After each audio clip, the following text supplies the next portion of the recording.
আজ আমি আপনাদের এই ভিডিওতে জানাবো এস নামের জাতক জাতিকাদের সবচেয়ে বড় 4 জন শত্রু। হ্যাঁ বন্ধুরা, আপনি যদি এস নামের জাতক বা জাতিকা হয়ে থাকেন অবশ্যই জেনে নিন আপনার জীবনের সবথেকে বড় 4 জন শত্রু, যারা আপনার জীবনে বারংবার ক্ষতি করবেই করবে এবং আপনাদের মধ্যে অনেকেই রয়েছেন যারা এই ক্ষতির শিকার বর্তমানে হয়েই গেছেন, অর্থাৎ আপনার জীবনে ইতিমধ্যে ক্ষতি হয়ে গেছে। তাই প্রিয় বন্ধুরা, অবশ্যই এই 4 জনকে আজ আপনি চিনে নিন, যারা প্রকৃতই আপনার ক্ষতি করতে চায়। নমস্কার বন্ধুরা, প্রত্যেককে স্বাগত জানাচ্ছি আমাদের দিব্যদৃষ্টি চ্যানেলের বিশেষ একটি পর্বে। আপনাদের কাছে আমার একান্ত অনুরোধ, ভিডিওটি সম্পূর্ণ দেখুন, ভালো লাগলে একটি লাইক করে দেবেন, চ্যানেলটি সাবস্ক্রাইব করে দেবেন। আপনি যদি প্রথমবারের জন্য আমাদের চ্যানেলটিকে দেখেন তাহলে প্রিয়জনের সাথে শেয়ার করে দিয়ে তাদেরকে এই 4 জন শত্রুকে চিনে নেওয়ার সুযোগ করে দিন। আজকে আমি আপনাদের এই ভিডিওতে বলবো এস নামের ব্যক্তিদের প্রথম শত্রু। একেবারে প্রথমে যার কথা উল্লেখ করব তিনি হলেন আপনার সবথেকে কাছের বন্ধু। খুব ভালো করে খেয়াল করে দেখবেন, আপনি যাকে আপনার জীবনের সবথেকে কাছের বন্ধু মনে করেন তিনি আপনার সবথেকে বড় শত্রু। তিনি সবথেকে বেশি হিংসা করেন আপনাকে। তাই বন্ধুরা, এ ধরনের ব্যক্তিদের চিহ্নিত করুন এবং এদের কাছ থেকে দূরে থাকার চেষ্টা করুন, কারণ এদের দ্বারা আপনার কোনো উপকার তো হবেই না, বরং আপনার ক্ষতি হয়ে যাবে। তাই এদের থেকে দূরে থাকার চেষ্টা করুন, এদের চিহ্নিত করে নিজে থেকে দূরে থাকার চেষ্টা করুন, কারণ এদের দ্বারা আপনি অবশ্যই ক্ষতিগ্রস্ত হবেন, জীবনের সমস্যায় পড়বেন, জীবনের প্রতিটি পদে বাধা পাবেন। তাই প্রিয় বন্ধুরা, অবশ্যই এদের থেকে দূরে থাকুন এবং এদেরকে চিনে রাখুন। দ্বিতীয় যে শত্রুর কথা বলবো তারা হলো প্রত্যেকটি মানুষ কখনো না কখনো নিজের বলে কোনো মানুষকে ভেবেছিল, কিন্তু কালক্রমে দেখা গেছে যে তারাই তাদের সবথেকে বড় শত্রু হয়ে দাঁড়িয়েছে।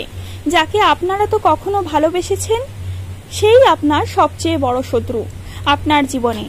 আপনারা অনেকে হয়তো মিলাতেও পারছেন, কখনো কখনো হয়তো সম্পূর্ণ মেলে না, তবে এটা বলতে পারি 80% এস নামের ব্যক্তিদের কিন্তু অবশ্যই এমনটাই জীবনে ঘটে যায়। এই ধরনের মানুষদের ছায়া ভুলেও মারাবেন না, এই ধরনের মানুষদের কাছ থেকে দূরে চলে যান।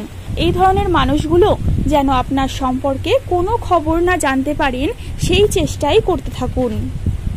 তৃতীয় যে শত্রুর কথা বলবো সে হলো আপনার প্রতিবেশী। আপনার প্রতিবেশী হচ্ছে আপনার সবথেকে বড় শত্রু। আপনাদের উদ্দেশ্যই বলছি, আপনারা অবশ্যই আপনাদের প্রতিবেশীর কাছ থেকে সাবধান হবেন, কারণ এদের দ্বারাই আপনার জীবনে সবচেয়ে বড় ক্ষতি হতে পারে। এবং সর্বশ্রেষ্ঠ যে আপনার শত্রু তিনি হলেন আপনার আত্মীয় পরিজনদের মধ্যেই একজন। আপনার আত্মীয়দের মধ্যে এমন একজন ব্যক্তি যে আপনাকে সবথেকে হিংসা করেন বেশি, যে আপনার কোনো ভালোই দেখতে পান না। সে হতে পারে আপনার কাজিনদের মধ্যে কেউ, আপনার মাস্তুতো পিস্তুতো বা খুড়তুতো কোনো ভাই বোনেরা হতে পারে, যে আপনার কোনো ভালোই সহ্য করতে পারে না, আপনাকে সব সময় হিংসা করে এবং সে চায় আপনার ক্ষতি হয়ে যাক। তাই প্রিয় বন্ধুরা, এদের কাছ থেকে অবশ্যই দূরে থাকুন। এরা আপনার কোনো উপকারে লাগবে না, বরং এদের কাছ থেকে আপনার অনেক বড় ক্ষতি হয়ে যেতে পারে। তাই এদেরকে চিহ্নিত করুন, এদের থেকে দূরে থাকুন এবং সতর্ক থাকুন। আজকের ভিডিওটি আপনাদের কেমন লাগলো? আশা করি আপনারা প্রত্যেকেই আমার কথাগুলির সাথে মিলাতে পাচ্ছেন। আপনারা নিজের কমেন্ট সেকশনে আপনাদের মতামত জানিয়ে যান। ভালো লাগলে একটি লাইক করবেন, একটি সাবস্ক্রাইব করবেন এবং অন্যকে শেয়ার করে এই শত্রুদের থেকে সতর্ক থাকার কথা জানিয়ে দেবেন। ধন্যবাদ ভিডিওটি শেষ পর্যন্ত দেখার জন্য। ভালো থাকুন, সুস্থ থাকুন, সকলকে ভালো রাখুন। পরবর্তীকালে আমি আরও অন্য ধরনের তথ্য সংগ্রহ করে আপনাদেরকে ভিডিও আকারে জানিয়ে দেব। নমস্কার।